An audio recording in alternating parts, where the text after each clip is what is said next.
And we said you can give us a call or send us a text or an email if you want to have a chat to Ming.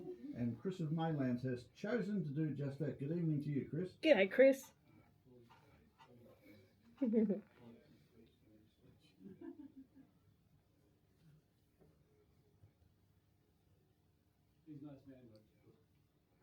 Yeah.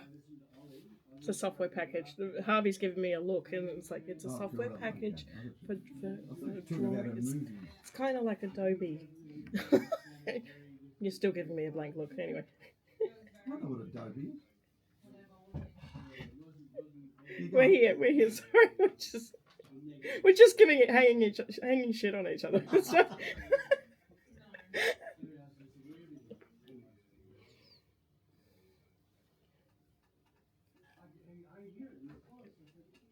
I mean, it was a little bit up from paint. That Taubman? A little bit below Photoshop, yeah. Paint.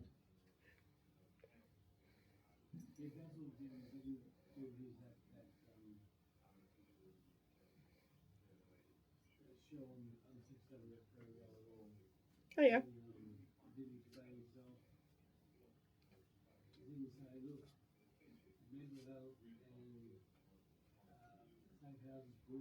Nah.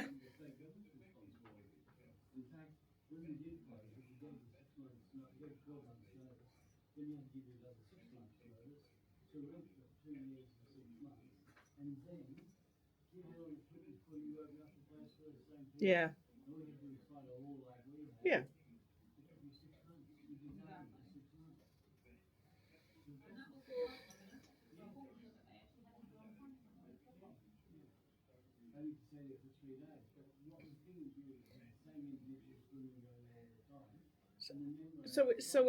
So we do have the technology now, Chris. Unfortunately, don't really know which one to sit on there.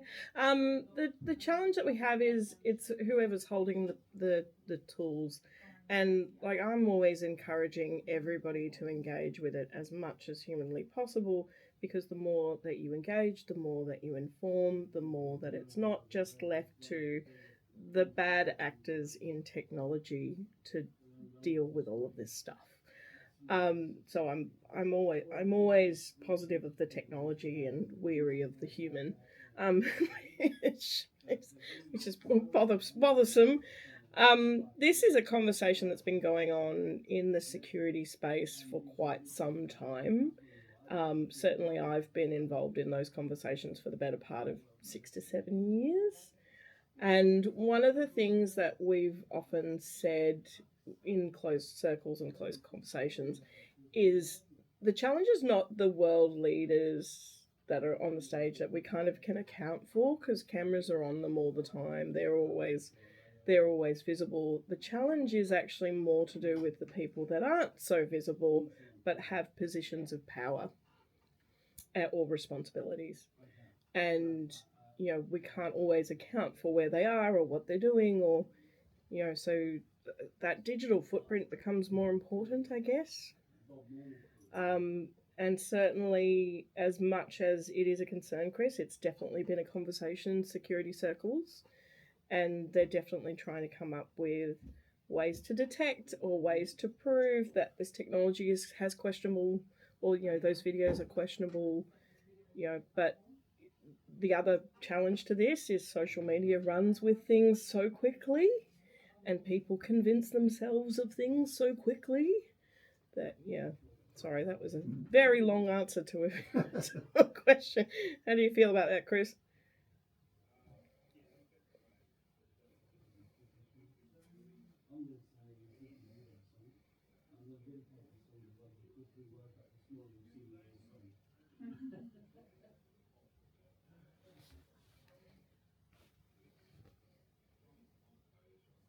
Yeah.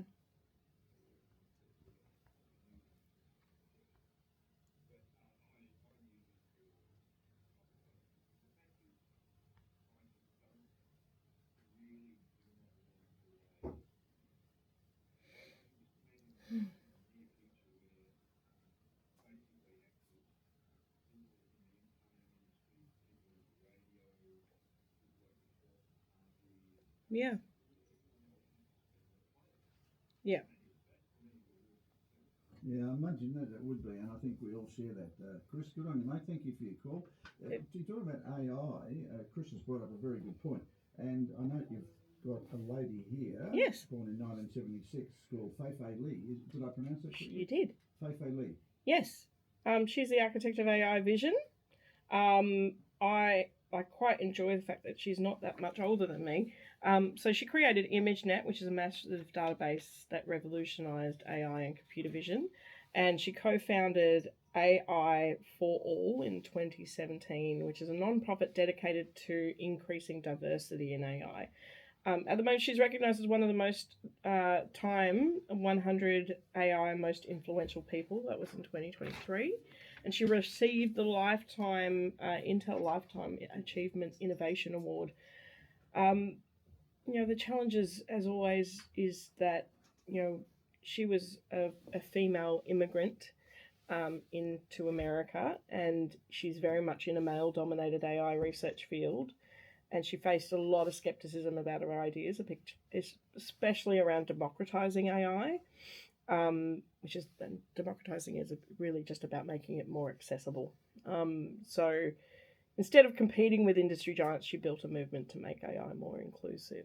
So, again, that's why, the importance of women being involved in technology and making sure that they're a part of that conversation.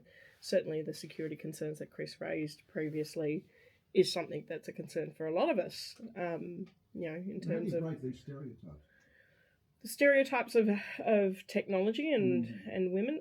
Look, I think a lot of it is men need to be a part of this conversation.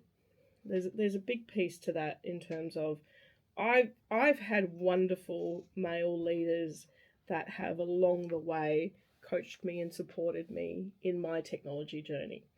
And I think as well, making sure that you're in communities that are safe, so that you're safe to learn and you're safe to sort of expand your knowledge.